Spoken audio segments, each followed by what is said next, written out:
bipolar disorder is a highly complex and chronic psychiatric illness, and it's characterized by these recurrent episodes of depression and mania with inter-episode remission. So it's considered a highly heterogeneous disorder, meaning that individuals with bipolar, they differ in their phenomenology and their illness trajectory and their response to treatments.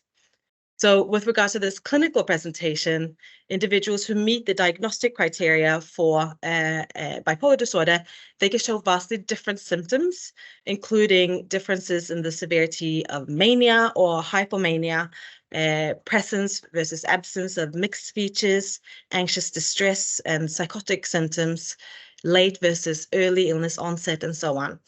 So in addition to these differences, we also see that patients have a lot of psychiatric and physical comorbidities, and these are more the rule rather than the exception, where a majority of patients meet criteria for at least one or more comorbid condition.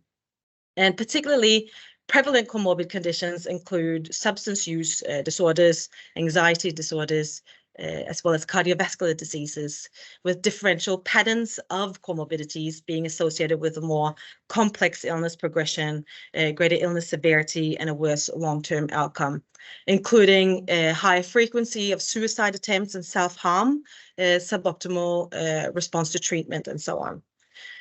So, in other words, this clinical heterogeneity in bipolar disorder not only complicates the initial diagnosis, but it also poses challenges in determining the optimal treatment strategies.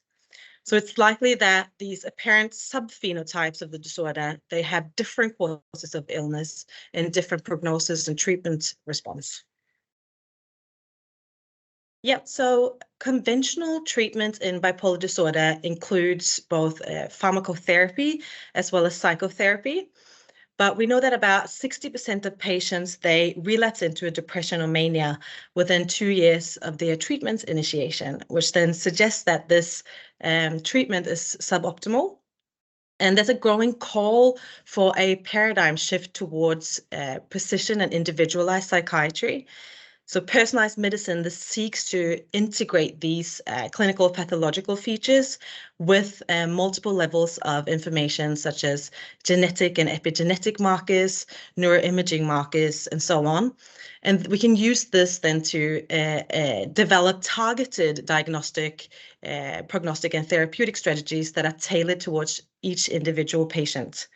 So it's expected that with technological advances, such as machine learning approaches, this will facilitate the discovery of novel biomarkers.